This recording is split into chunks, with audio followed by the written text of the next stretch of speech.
Tonight's class on Rosh Chodesh Shvat, actually. It's going to be about the moon, which is amazing. The Hashgacha Pratit of tonight's class is going to be beautiful. But of course, first I start by saying tonight's lesson is the Ilay Nishmas in the memory of Yitzchak Tzvi ben Yosef of the Shem Shav elevation in Gan Eden. Okay. Now, there we go. Start with a joke, yes? Yes. I hope it goes well. I hope this one goes, but we'll try it. It's a very, very Jewish joke. So there was a couple getting married, and wealthy couple. They had to make the most extravagant, most unique, most unusual wedding. You know, people have this pressure to have something new at the wedding. So they decided they're going to make a wedding where no one had done a wedding before. On the moon. They hire Elon Musk. They get a SpaceX shuttle spaceship, send 100 guests up to the moon for the very first wedding on the moon. Finally come back down. The reporters are waiting by the Cape Canaveral, waiting to interview the people. What was the first wedding on the moon like? And the first guy to get off the spaceship is a nice old Jewish guy. You know, the married woman, the bubby of the... She said, "No, how was the wedding?" You know, maybe she made with her nose a little bit. So what was the matter? Was the food not good? No, the food was very good. Caterer did a good job. Was the music not good? No, the music was great. The music was wonderful. So what was the matter? Well, everything was good. The food was good. The music was good. But there was no atmosphere. Okay. Baruch Hashem. So the Jewish people are in Egypt, right? That's this week's Torah reading. They're in Egypt. They're suffering terribly. The plagues. It's the whole story. We know the story. And finally, after the 9th plague, when Pharaoh is done with the Jewish people, after the plague of darkness, Moshe comes before Pharaoh, and Pharaoh says to him, "I don't want to ever see your face again." So God comes to Moshe in the desert. Actually, I made a mistake. This wasn't in front of Pharaoh. Maybe not. I'm not sure about that, actually. So God comes to Moshe in the land of Egypt. And what does he say to Moshe? "I'm going to give you now the very first commandment that I'm going to give the Jewish people," okay? What is the very first mitzvah that God gives the Jewish people? If you look in your text, chapter 12, we got a little distracted. Chapter 12, verse number 1. This is being said by God to Moshe in the land of Egypt. Those that are watching on Chabad.org, I'm really happy that the sound is working. You missed the joke, I apologize. I'll say it again at the end, maybe, if everyone behaves. But I'm not going to say it now. So Hashem says to Moshe, the Lord spoke to Moses and to Aaron in the land of Egypt, saying, "HaChodesh hazeh lachem, this month shall be to you Rosh Chadashim, the head of the months. This shall be to you the first of the months of the year." This is the first commandment told by God to Moshe in the desert. And Rashi explains to us that what does it mean, HaChodesh hazeh? The word in Hebrew, hazeh, this, what does this mean? When you point to something, I say zeh, right? You say, not you point to this table, right? So you point to the table. You can't, if I'm talking about a table in the other room, I wouldn't say this table, I would say that table. So why does it say this Chodesh, which literally means a new renewal? So it says that God showed Moshe the moon in its renewal. The word Chodesh from the word Chidush. God showed him exactly what the new moon looks like. Every month, we know the moon waxes and wanes, right? The moon comes and goes. We'll talk about it. I'll explain soon how that works. So he saw what we call the Moilad Halavana, the birth of the moon. He saw, God showed him when the moon renews itself and you have a new month. Nevertheless, Rashi tells us that even though we can explain that God showed Moshe what does it look like when the moon is reborn, the birth of the moon, still the verse does not lose its simple meaning. Concerning the month of Nisan, he said to him, "This shall be the first of the order of the number of the months. So Iyar shall be called the second month, and Sivan shall be called the third month," etc. So when God says to Moshe, "HaChodesh hazeh," this month, God is saying, this is the first month of the year. And after that, you keep on counting from now and all time. All months will be counted from this month. So this month is month number 1, the second month, the month of Iyar, month number 2, etc. Now I see I did not copy the next Rashi that explains why does he say hazeh this? Moshe had a difficulty understanding how this new moon is born. So Rashi told us that when God says HaChodesh Hazeh this month, he's actually showing him physically an actual moon of being reborn. And because he couldn't understand what is it like for the moon to be reborn, the next Rashi actually says it in the text, God showed him the physical moon. God took him up to the moon and showed him. Then there's a whole discussion. If God is showing him the moon, generally speaking, God only spoke to Moshe during the day. Generally speaking, God did not speak to Moshe at night. So if the Torah is saying, HaChodesh Hazeh Lachem, this month shall be the beginning of all months for you. And it doesn't only mean that this month will be the first month of the calendar and you'll count from there month after month. But rather it also means that God is showing Hazeh, when you're pointing this, God is pointing to Moshe and showing him, this is what the moon will look like when it's reborn. So how could God show that to Moshe at night? During the day. God spoke to Moshe during the day, and the moon is only at night. So what's the answer? He spoke to him before sunset. He spoke to him, if you ever looked at the moon, sometimes you'll be able to see the moon before it gets dark outside, right? Sometimes in the morning, the sun's already risen, it's already day, and you'll still see the moon. And sometimes in the evening, before sunset, you can already see the moon. So we have to explain that when God spoke to Moshe, it was near sunset. It wasn't actually after dark, because God didn't speak to Moshe at night. But Moshe was so perturbed and so struggling to understand what we call the Kiddush HaChodesh, the birth of the new moon, that God had to physically show him the moon. Okay? So is it the sun that shows the moon? So let me ask you a simple question. Moshe is a pretty smart guy, yes? We're going to assume that Moshe is pretty smart. God taught Moshe the whole Torah. Some of the most complicated laws in the Torah were taught to Moshe. And yet, there's only 3 times in all of Torah that Moshe struggled to understand something. One is regarding the building of the menorah, which was very, very complicated, very intricate. To build a huge menorah that was 10 amos high, that was able to do all the details and the knobs and the flowers and the cups without connecting different pieces, but to chisel it out of one piece. He couldn't do it. God had to help him. One's regarding shrutzim, regarding insects, the kosher ones, not kosher ones, and one's the moon. And here, Moses, the teacher of the whole Torah, can't understand what does it look like for a moon to be reborn. Every month the moon is reborn. He couldn't understand. So what did he not understand? Interesting question. I feel bad. It's the next Rashi. I just made the page now. I was rushing and I didn't realize it was the next Rashi and I copied it. I thought it was in what I just copied and pasted. So, but that's what Rashi tells us. And it's a very famous thing. This month is God showing Moshe what the new moon looks like. So I ask you, what does Moshe not understand? I have another question for you. This verse is actually the very first commandment that the Jewish people ever received as a nation. We have a mitzvah of Kiddush HaChodesh, of sanctifying the new moon, of sanctifying the month. Today was Rosh Chodesh, the celebration of the new moon, of the new month of Shvat. Every month we celebrate the new moon, and this is a mitzvah. We count our calendar by the moons I shall soon explain to you, B'ezrat Hashem. Of all the mitzvahs in the entire Torah, of all the mitzvahs, God is going to choose what's going to be the very first commandment that I share with the Jewish people. Of every one of 613 commandments, why would the mitzvah of Rosh Chodesh, of the moon, be the number one, very first mitzvah that God would teach the Jewish people?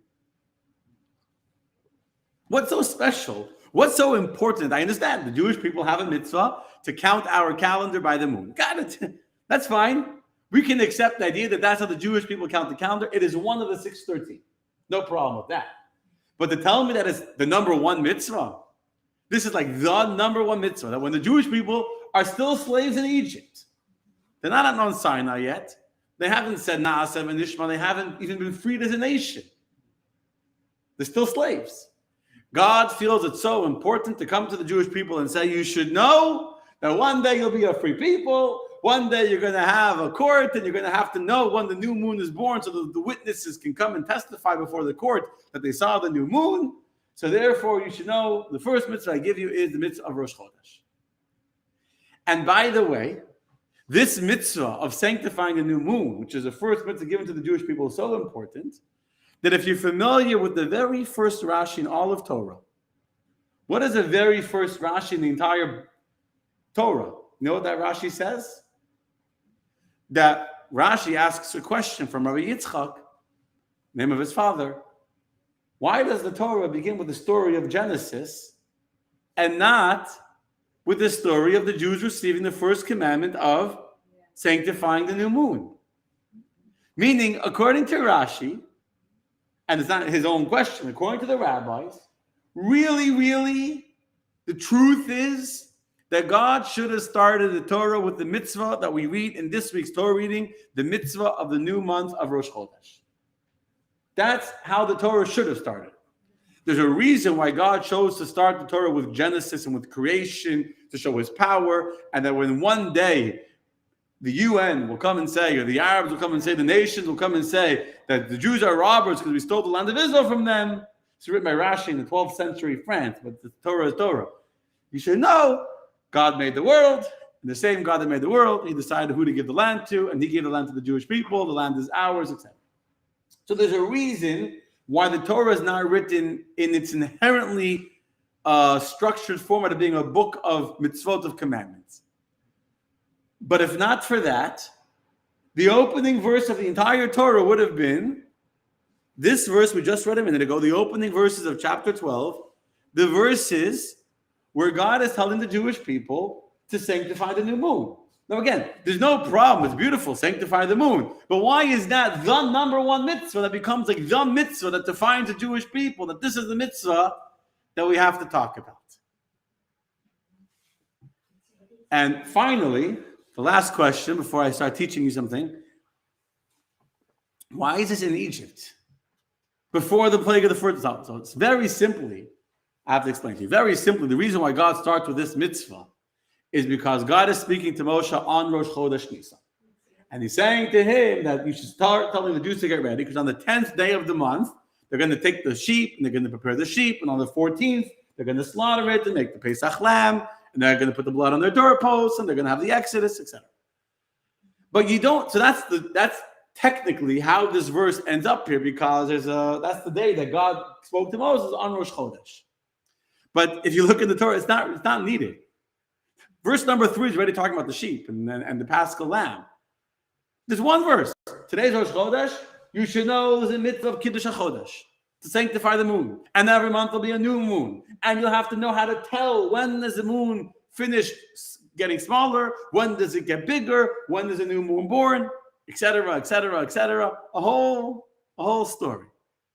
So in Egypt, while the Jews are still slaves, even before God tells them about the Pesach lamb and the blood on the doorpost and the Exodus, first they need to know about the month, the new moon. We really got to understand, why is this new moon so important to the story of Jewish identity, to the story of the Jewish people, that before God could even tell them about the Exodus, he first needed to tell them that there's a new moon. Oh, you know about the moon? Now I can tell you about the blood on your doorpost and the Exodus from Egypt and all that. Technically, those people, did they know about the creation, about the whole story, or they just learned? Of course, in the story of creation, their parents, their grandparents, they knew the story of creation. They knew that God made the world. But you can believe that God made the world and not count your calendar by the moon. Okay. So here's what we're going to do. I asked you a few questions. They're really all one question, which is, why is Rosh Chodesh, why is the moon so important to our identity that even in Egypt, before we can hear about the Exodus, we first need to know about this mitzvah, and then connected to that, why is this mitzvah so complicated that even the brilliant Moshe himself couldn't figure it out? God had to show it to him. Okay. So our calendar is confusing. You are correct. Now let me explain the calendar. So here's what we're going to do. I'm going to spend 20 minutes or so to explain to you how the Jewish calendar works according to the moon. Some of you probably know, some of you don't. And I want to explain the whole thing. It's very, very interesting. And then we'll be able to go and understand, when we understand the science over here and how this works, then we'll be able to appreciate why the Jewish people need to know about the moon as the very, very first mitzvah that we ever received. Deal? Okay. So, as you probably know, the Jewish calendar goes by the moon, but that's not exactly correct. It's actually complicated. There's two main calendars. The calendar of the West, the American calendar, called the Gregorian calendar, right, goes exclusively by the sun. So how many days is a solar year? 365. If you want to be exact, 365.242 exactly. And that's what you have like every 30 years or something. They add another day into February, I think, to make it even out, wherever it is. So you have 365 days. How do you have 12 months? There is nothing about the solar calendar that has months to it. 365 days is the time it takes the sun to go around the earth, or the earth. So we're going to have that discussion right now. Okay, 365 days for one full orbit, that's a year. There is no concept of months in a solar year. So how do you get months in a solar year? It's not arbitrary. They divided it into 12. So it took 365, divided it in 12. You got 12 months. But there's nothing in the sky, in the stars, in the constellations that has anything to do with months. Okay. Then you have the lunar calendar, which is what the Muslims follow. It's not the Jewish calendar, the Muslim calendar, which is the circle of the moon around the earth, the lunar orbit. How long is a lunar orbit? How long is that? 29 and a half days. Now, if you want to be exact, it's actually 29.53059 days. That's how long it takes the moon to go around the sun. So in 29 and a half days, the moon goes around the sun, and that's what we call a month. Now, by the way, how many have years in the lunar calendar? You don't. There's no year in the lunar calendar. A lunar calendar, so you actually have a little globe here. This is a lot of fun. I bought toys for today's class. I made Karina find me toys. Anyway, so here's a globe, okay? So a solar calendar, and I'm going to have a sun soon. So a lunar calendar is the moon. Let's just start it right here to keep it safe and easy, right? The moon goes a full orbit. I'll do this way, it's easier. A full orbit around 29 and a half days. Every 29 and a half days is another month. What makes a year in the lunar calendar? Nothing. As the Ibn Ezra says, in the solar calendar, there's no months. In the lunar calendar, there's no years. So, by the way, in the Muslim calendar, there is no years. What's a year in the Muslim calendar? Every 12 months is a year. Every 12 months is a year. Which means that how many days is a year? Who's good at math? What's 29.5 times 12? Well, you can say the same about the solar. There's no months. But there, the difference is correct. It's completely man-made. 354. You use your calendar, you cheated. He was close, he used his head. But 354. So every 354 days, by the way, it's not exactly 354 because a lunar month is not exactly 29 and a half days. If it will be 29 and a half days, that'll be perfect. But that'll be too easy. It's 29 and a half plus like another 300 parts of an hour. So every few years, you end up with extra days, whatever. So every 354 days, the Muslims decide it's the end of 1 year. We start year number 2, which is why Ramadan, no one here fasts on the Ramadan, right? But if you fasted on the Ramadan, you would know the Ramadan is the 9th month of the Muslim calendar. It's the 9th month. When is the 9th month of the Muslim calendar? Sometimes it's in January, sometimes in February. Next year it's in the month. Every year goes back 11, every 354 days. So it goes back 11 days. Because the solar calendar, the time it takes the sun to go around the moon is 365. Here's my sun, okay? This is going around 365 days. This goes around 29 and a half, 12 times. We're at 354. There's an 11-day difference. It's an 11-day difference. So you're going to end up with 11 days difference. So if today, let's just say today, right? Today is January, what's today? January 23rd. Today is this Rosh Chodesh Shvat. In 12 lunar months from today, on the next Rosh Chodesh Shvat, it won't be January 23rd, it'll be January 14th. 11 days difference. I take it back. No, it'll be January 21st. January 11th. January 12th. 23rd, 12th. It'll be January 12th. And then a year later, it'll be January 1st. That's why Jews are always like, oh, the holiday's so early this year. Holiday's so late this year. You ever heard of a Jewish holiday on time? Never. No Jewish holiday was ever on time. Either it's too early or it's too late, right? Why? Why? So what do the rabbis do? The problem, and you can't just do what the Muslims do, because the Torah clearly tells us that Pesach needs to be Chodesh HaAviv, the Chag HaAviv. It has to be the holiday celebrated in the spring. So since the holiday needs to be celebrated in the spring, you can't just have Pesach fall out in the middle of the winter. Imagine celebrating Pesach in January. It'd be crazy, right? Meshugana. So what do? We add another month called the leap year. How does the leap year work? 7 times out of 19 years, because if you add up 365 times 19, what do you get? Our calculator guy fell asleep. 365 times 19. The answer will be the same answer as 354. Not 354. If you add up all the months, it's 354 plus the 729 additional months. If you add up, you get to the same number, whatever the number is. Point is, so the 3rd year, the 6th year, the 8th year, the 11th year, the 14th year, the 17th year, and the 19th year are leap years. Meaning we add a full another month to the calendar. So, okay, just to follow this for a second. So, the Jews in the times of the temple, the question was who decided that? In the times of the temple, there was a whole process by which the Sanhedrin would meet to decide if they should add another year. And when Hillel made the calendar, so he started doing the math. Here, let's just do the cycle. The first year, we fall behind 11 days, right? We said from January 23rd, now we're 11 days is January, Rosh Chodesh Shvat falls out on January 11th, 12th. A year later, now we're 22 days behind. Now it's January 1st. Okay? So by the end of the 3rd year cycle, we'd be 33 days behind. So what do? We add another month. So we added 29 days to the year. So now we're only 4 days behind. Then we go another 11 days behind. And then another 11 days behind. And now we're 36 days behind our total. We add 22 plus the 4. Now another 11. So we add another month, another 29 days to the year. So now we're almost caught up. And we go fall behind.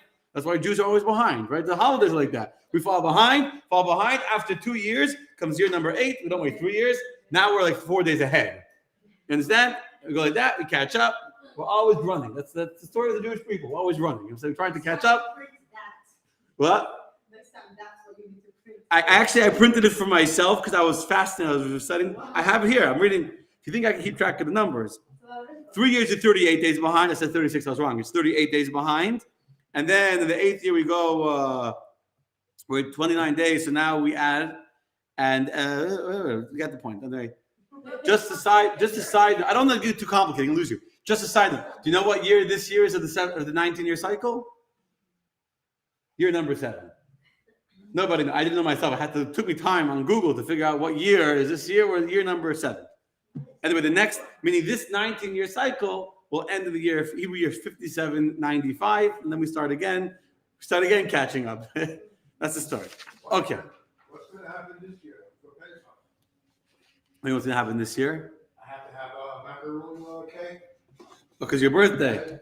For the Jewish birthday, go by the Jewish birthday. Anyway, so that's the story of the Jewish calendar. So now we have to put them together. Okay. Now we come to the actual Rosh Chodesh. 29 and a half days I was explaining to you. What's considered Rosh Chodesh? So I have my moon here, my earth here again, okay? I'm going to need 3 hands. I don't know how we're going to do that. Who wants to be our helper? David, come. Here's the sun. Or you know what I can do? I'll put the sun. If you hold the sun. My father called me. The sun? Oh, the sun. Just hold it up right over there. Perfect. Now here is the earth. And here's the moon. So when's Rosh Chodesh? Rosh Chodesh is when the moon is closest to the sun. So the moon is exactly in a straight line in between the earth. Now this is a big earth. You see the sun, even if you're watching, you see the sun is shining on the moon, when the moon is directly in between the sun and the earth, at that moment, what do we see of the moon? Nothing, because we're looking at all dark. There's nothing. All of the light of the sun is shining on Dave. Okay.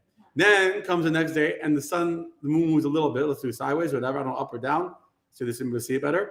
And you can see a little bit of the reflection of the sun. This is not a shiny ball, but you can see a little bit of the sun shining off of the moon to earth. Hence that little sliver of the moon. And then it goes more and more. And each day as the moon moves further away from the sun, more of the reflection of the sun on the moon is visible to us. Until it comes day 15. Day 15, I'm twisted, but day 15 is when the moon is furthest from the sun. So what are we seeing now? The full reflection of the earth, of the sun, is visible to earth. The full reflection. So day 15 is when the earth is in between the sun and the moon. And then day 16, the moon continues to go around and around and around till I untwist my arms. And this is day like 21, 22, 23, 24, whatever, till day 29. Day 29, the moon is completely in between, exactly lined up in between the sun and the earth. And that day, there's no moon. No moon. Darkness. When the moon begins to move a little bit, and you can once again see the sliver of light reflecting off the moon to earth, that's what we call the Moiled Halavana, the birth of the moon. Got it? This way it's easy to understand. And then goes day 2, day 3, day 4, day 5, day 6, day 7, etc. Day 15. We're here at the end. And so it is 12 times. We got a year. That year number 3, 13 times. You got it? And that's what we got a year. Dave, you're awesome. Round of applause for Dave. Okay. That is what we call the Kiddush HaChodesh, the birth of the moon. Make sense? And this, my friend, is what God was showing Moshe when he pointed with his finger and he said, this is what he was pointing to. He was showing Moshe how the sun was reflecting a little bit and showing him this orbit. I don't know if God had all those cool little flashes and stuff that I had, but I'm saying that's the birth of the moon. You understand now? Clear, right? So now let us talk about our story. This is very interesting, but the me in the Bible. What's the story for us from the moon? There's a very famous statement in the Zohar. It says, it's like a quote all over. I wanted to find it in the actual text to bring it. I found like where it's quoted, but I didn't find the original to put it into the paper either. But here's the words that it says. The Jewish people are compared to the moon. Umaynim la levana, and we count by the moon. So we're compared to the moon, and we count by the moon. And we are destined to be born again like the moon. Okay? We are compared to the moon. We count our years by the moon, and we are destined to be reborn again like the moon. So let's talk about the moon now. I explained to you the orbit of the moon, how the moon goes around the earth, and how when it's closest to the sun is when we don't see any of it, and counterintuitively, when it's furthest from the sun is when it's brightest, right? When it's the furthest from the sun, when it's over here, that's when you really see the full brightness of the moon, etc. Now, in the beginning of the time, that's not how it always was. In the beginning of time, in the very beginning of Genesis, when God made the world, you know what happened? Look at your text, my friends. For those that have sitting here in the room, we're watching on my personal page, you can see chapter 1 of Genesis, verse 16. So in chapter 1, in the very beginning of Genesis, God made the two great luminaries. Pay attention carefully. Two great luminaries. Who are the two great luminaries? The great luminary, take it away, Jared, to rule the day. And the lesser luminary to rule the night. The lesser luminary to rule the night. And the stars. Okay, Jared, you're a smart young man. Are they both great luminaries? One great and one small. One's great, one's small. But it said two great luminaries. But when it's dark out, you can't see that well. When it's light out, you can see. So that Jared's well. saying that the day you can see well. Sunlight helps crops grow, which helps you sustain. All true, but I ask you a simple question. Why is the verse saying that God made two great luminaries if only one is called a great luminary and the second one is called a small luminary? Here they translated a lesser luminary, so from Chabad.org this translation, but in the Hebrew, the Ma'or Hagadol means the great luminary, and Ma'or Hakaton in Hebrew, that's just what the words in the Hebrew say. Ma'or Hakaton means the small luminary. So they're both not great. We just read the verse. God made Shnei HaMa'oros HaGdolim, two great luminaries. And then in the very same verse, not even like a different verse from like Isaiah, the very same verse. There's a Ma'or HaGadol, there's a great luminary, there's a small luminary. How do we understand the two great luminaries, but there's only one great luminary, one small luminary? Those two great luminaries were the beginning of the creation of the heaven and the earth. Yeah, but are they both great, or is one big and one small? Either they're both Gadol. One is big and one small, but the creation process. You're right. One is big and one is small. The verse says that. The verse also says in the beginning of the verse that God made Ma'oros, plural, Hagdolim, great ones, plural. It says two great ones. Because the actual creations themselves are great. But Uh-huh. the size of So those Jared says every creation of God is great. I love it. Beautiful answer. That's true. Everything God made is great. The ants are great, and the crocodiles are great, and the spiders are great. It's God's creation. You're right. Oh. So Rashi tells us, he's quoting from a Gemara in Chulin, a very, very famous Gemara. What's the story? And the Rashi puts it here in brief. I'll tell you the story that originally, as Robert is saying correctly, when God made the sun and the moon, he made them equal. They were created equal. But then the moon came and the moon complained. And what did the moon say? It is impossible for two kings to use the same crown. You can't have two kings using the same crown. So you know what God says to the moon? You're right. You don't want to be right with God. You're right. Go diminish yourself. This is what God says to the moon. Go make yourself small. That's what the Gemara says. Go make yourself small so we won't have two great luminaries. You can't have two bosses in one kitchen, right? Imagine trying to cook with two bosses. Don't work. It says you can't have two. You're right. Moon, very good point. Go make yourself small. Now, the moon was very, very hurt when this happened. The moon was very, very sad. And it started to complain to God. So this is what happens when you speak truth to power. You get punished for it. And I said the truth, and you agree that what I said is correct, so now you're punishing me. Make the sun fall. So God said, don't feel bad. And he gave him the stars. So the moon says, no, thank you. I'll take the jewelry, right? I'll take the stars. I like the bling, but I don't want stars. I want to be great. So God says to the moon, wait and see, and you will soon discover how great you will become.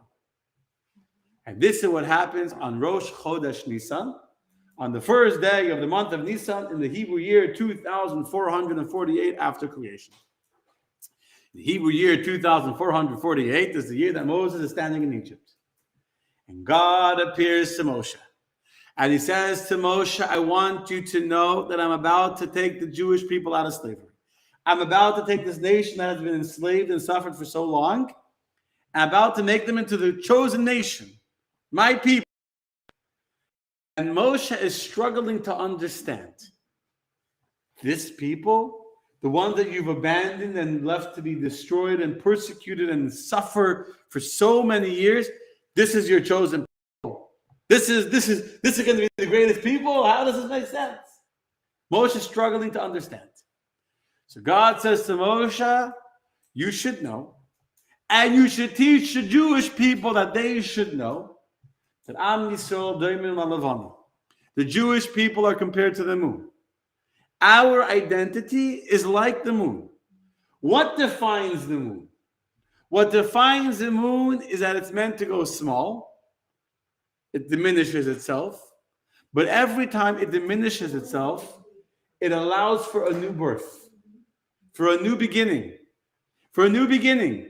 The sun is like a flash. It's burned. It shines and it shines. And the sun never goes up, never goes down. The sun is the sun. The moon diminishes.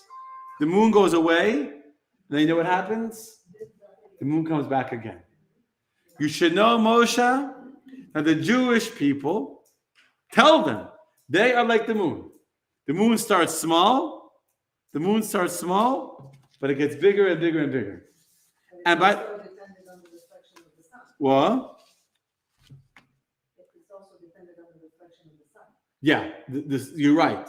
The moon is reflecting the sun, but it's all God's light. It's all God's light. The point is that the moon never becomes greater than the sun, not in this lifetime. When Mashiach comes, it will. The moon will never become greater than the sun. And the Jewish people, so that's what's about to go there. God saying to Moshe, the Jewish people will never become bigger than the sun. The Jewish people are never going to become the great superpower. Like when the moon complained to, I missed something very important though. I missed something very important.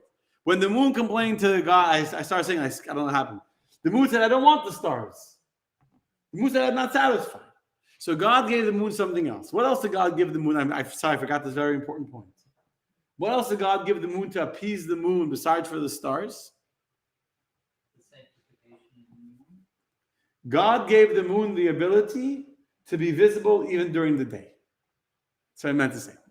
God gave the moon. Remember I told you before that Moshe was struggling. How could Moshe see the moon during the day? The moon's visible during the day. Can you ever see the sun at night? No. So God told the moon, even though it's true that you're going to remain smaller, and the moon's complaining to God, I don't want the stars. I want to be big. Let's take turns. Make the moon big, make the sun big. I want to be big too. God says, my world is not about everyone being the same. My world requires different hierarchies. The world requires givers and takers. The world requires people that have and people that don't have. People to give and people to take. But yet, you should know that because I want to make you bigger in your way, you will be visible not only during the time of your domain or the time of your rulership, which is at night when you have all the stars that are serving you and accompanying you. You will be visible even during the time of the sun. Even during the day, which is the sun's time, you will be present. The sun will never be present in the time of the moon, but the moon will be present in the time of the day. So God is saying to Moshe as follows. Yes, these Jewish people that are here in Egypt, yes, they're suffering. Yes, they seem diminished. Yes, they seem like the moon when it's completely dark. And when the moon's completely dark, it seems like the moon is gone. The moon died. The moon's gone. The moon didn't die. In fact, where is the moon? I'll get a minute. The moon, when is the darkest time of the moon? When it's closest to the sun. This is why I bought this. When David holding the light over here, right? That's not so long. When was the moon dark? When it was closest to the light. God is saying to Moshe, the Jewish people are not destroyed. They're not lost. It's dark. It's dark. And I cannot explain to you the reason why I make darkness in the world. That's way beyond the scope of the human comprehension to understand. But you should know that the Jewish people are close to me. And now Rosh Chodesh Nisan, we're about to experience our moment of revelation. We're about to experience the time when the Jewish people will be born. Like the moon is born, they're going to be born. They're going to come out.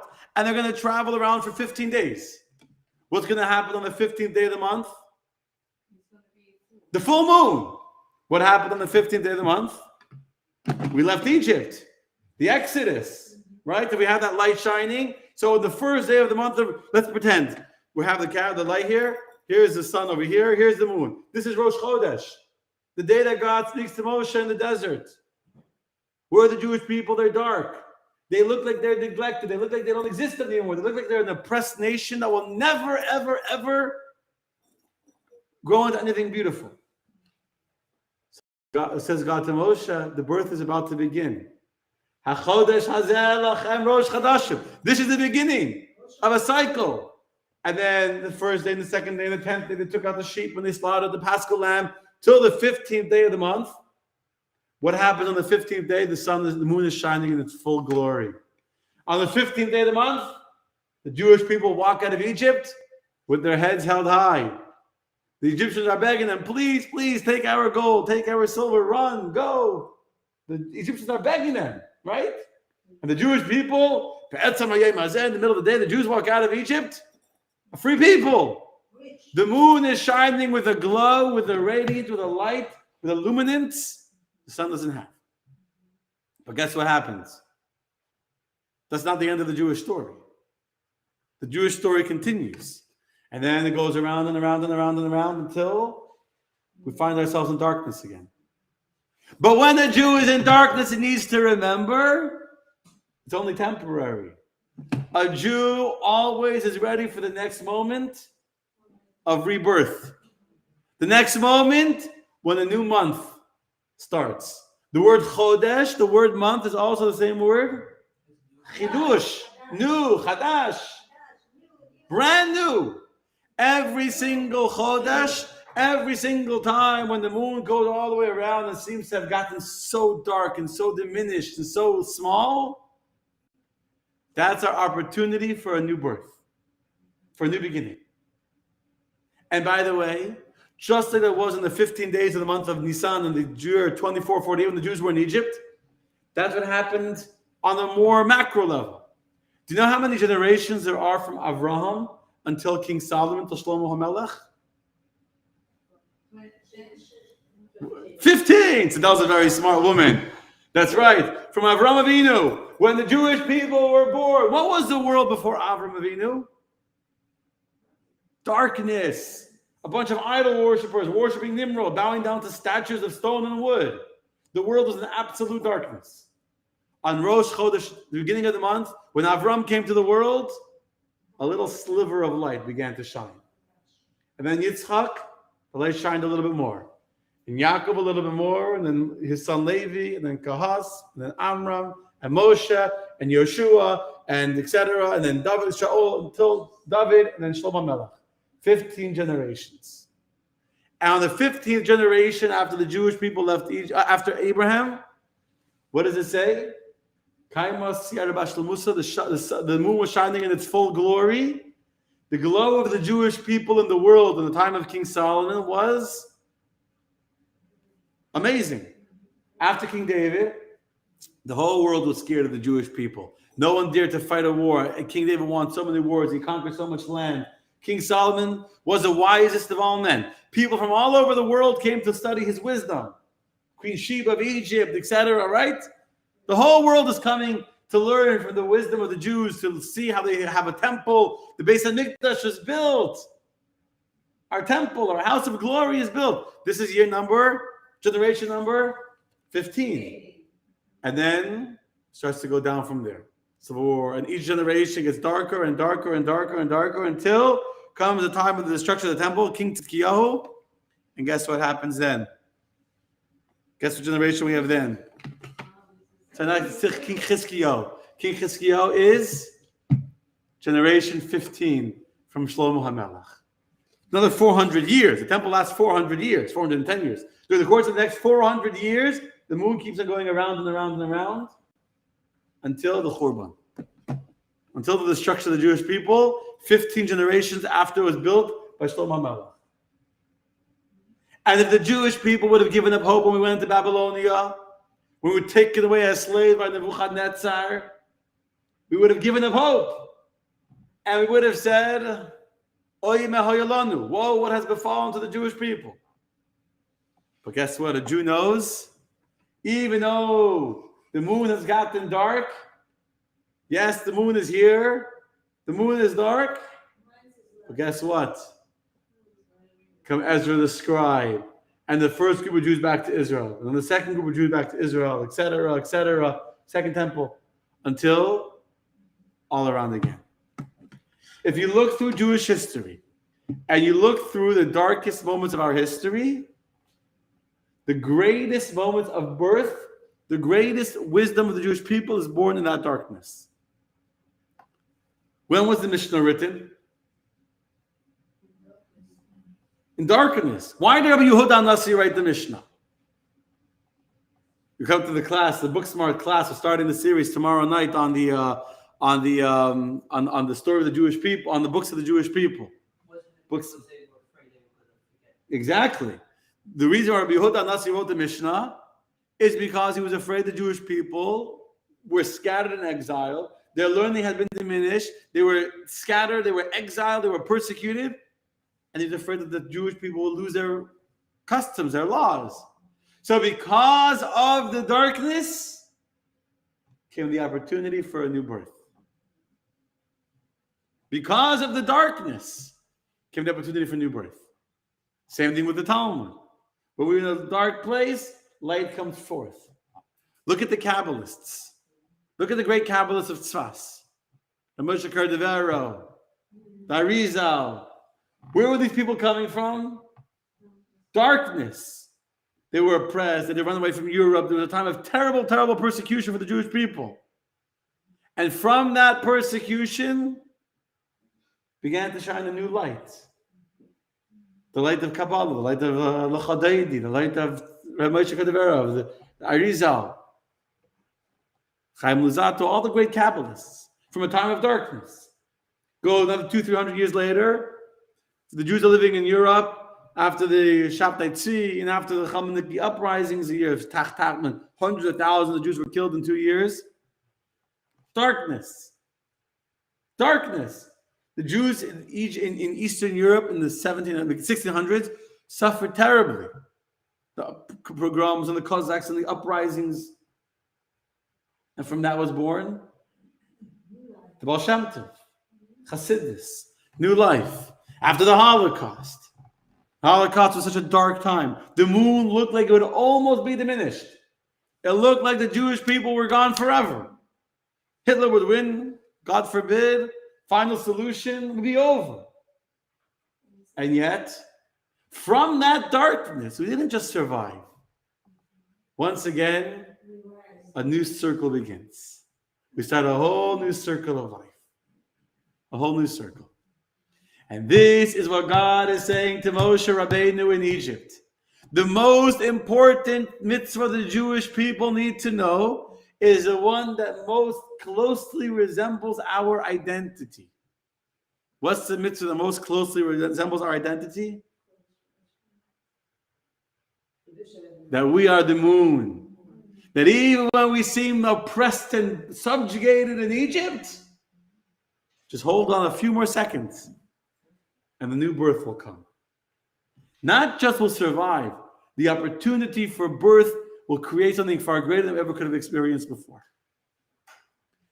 And just like this is true, my friends, for the Jewish people, and just like Egypt and the darkness of Egypt allowed for the birth of the Jewish people in a way we never ever could have been, if not for our darkness. Egypt molded us. Egypt was like the furnace that made the bricks. And that no matter where we were in exile, by the way, we were always there. The moon is visible in the times of the sun.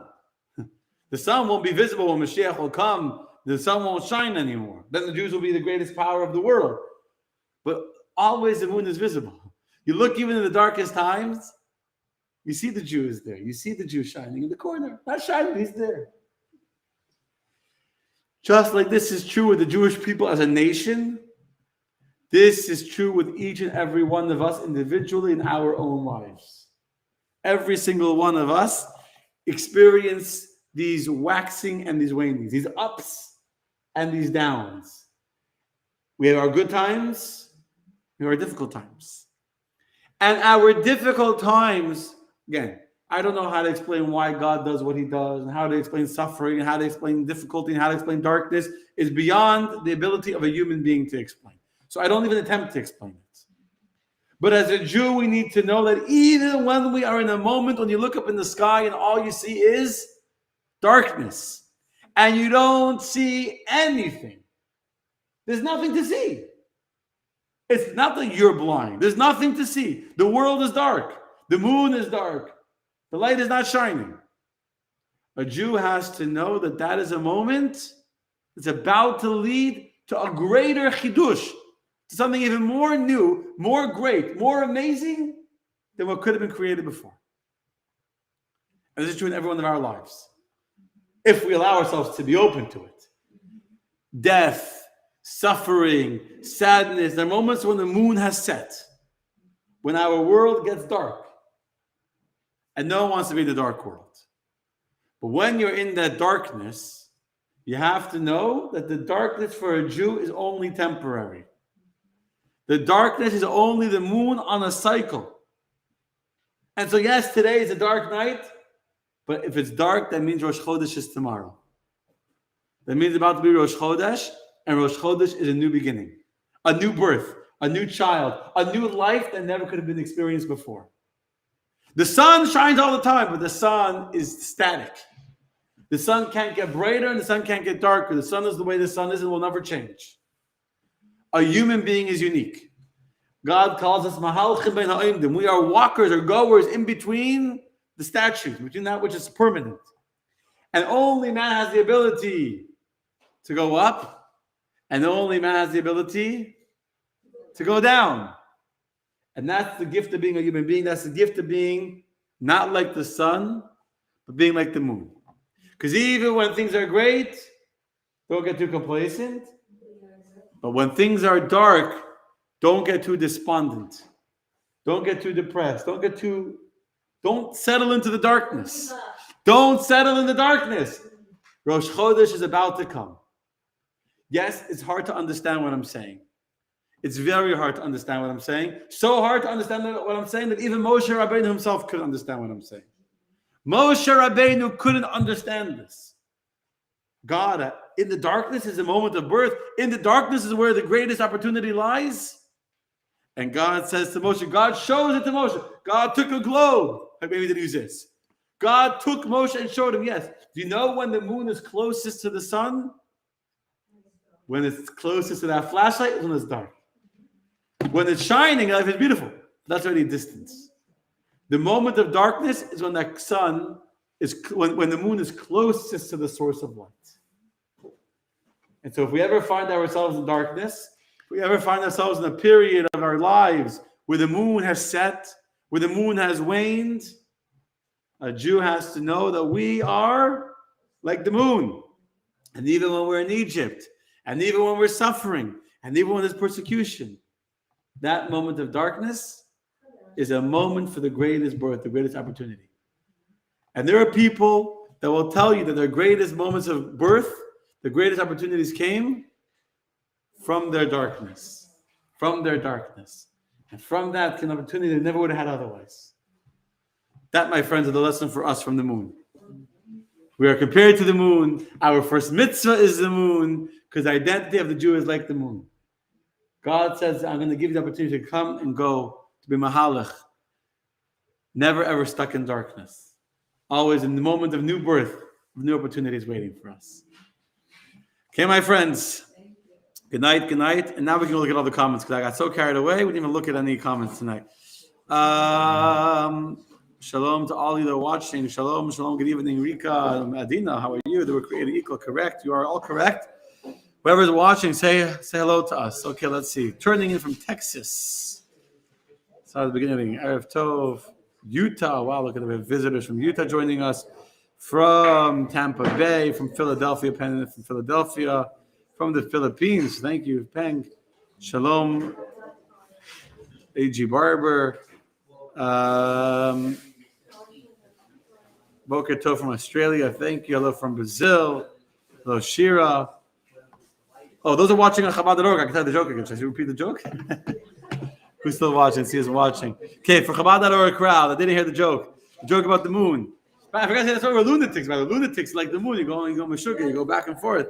Okay, a joke. This is just for Chabad.org. And for those that are joining in now, didn't miss the joke in the beginning. It's weird to say the same joke twice in one lecture, huh? Don't listen. There was Rosh Chodesh was today. The class. No. So you want to hear a joke, Jared? Yeah. I said it before. No, don't listen. I can't say it to you twice. Here's the joke. This family wanted to make this amazing, beautiful, beautiful wedding like never done before.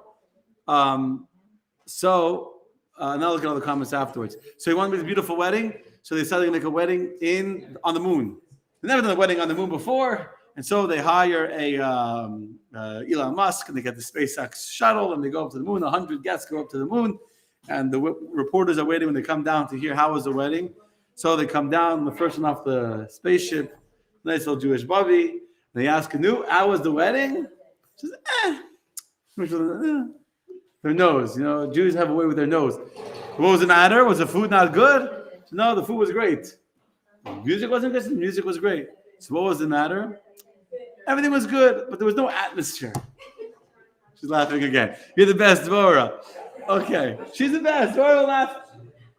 Dvora, you want to hear a joke, Dvora? There was a family wedding on the moon. The fire, Laila Tov. I didn't look at any comments. Okay, let's say that day and night. Relativity is how power process says it great. Title and primal influence is highest. That's a very interesting point. Note that Lyle Bookbinder is writing. She's right. Title and primal influence is highest when at full luminosity. That is so true. La Luna, yes, Luna is a beautiful name. The sunlight is always present on the moon during night. Angle is furthest from the point. Point is new moon. I didn't understand that. I didn't understand that. What your comment? Vayihi or Shabbos Mevarchim. Okay.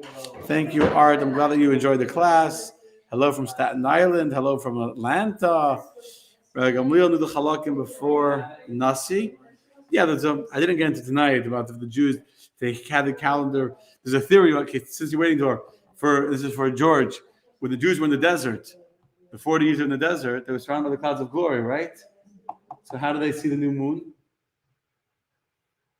There was a cloud of glory over the head all the time. So how could you have witnesses to see the new moon if there's clouds of glory over your head?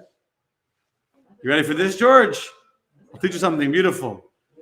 They didn't have any witnesses. There was no witnesses. There was a cloud of glory over their head the whole time. So you could say that the clouds of glory opened so they could see the moon. That's one answer. But another answer is that they used mathematical calculations. The mathematical calculations, they had to figure out that the Hillel, the elder, figured and made all the calculations of when the moon would be, when there's how many hours, how many minutes, how many chalakim. The Jews in the desert, they did that. They had a calendar like we have today. Only when they came to Israel did they go to the whole system of the court and the witnesses. But in the desert, they just like today, they had a calendar. They were able to what? And a calculator. Imagine during the times of the temple, they never knew before. When was Pesach going to be? I don't know. Until the witnesses come. Anyway, yeah. Yes. Verse number 2, it says, "This month shall be to you the head of the months." What happened to Tishrei? Oh, what happened to Tishrei? That's a good question. 1 second. Let me say hello to Esther Ben. I see your message on Facebook. If it was on Facebook Messenger, then no, I did not see it. I don't have Facebook Messenger on my phone. I don't really go onto Facebook on the computer when I'm working. I don't look at Facebook Messenger. So email me. How do I respond on here? I respond to you. I'll look, but message me. Rabbi@mychabadcenter.org is the best way to get a hold of me. Otherwise, I don't really. Although I don't really see how to respond. Thank you, Sarah Losas. Thank you, Louise. Thank you, Andrea. The moon hits the sky like a big pizza. Yeah, you got it. Okay. Anyway, Laila, tell my friends, God bless you all. Next week, same time, same place.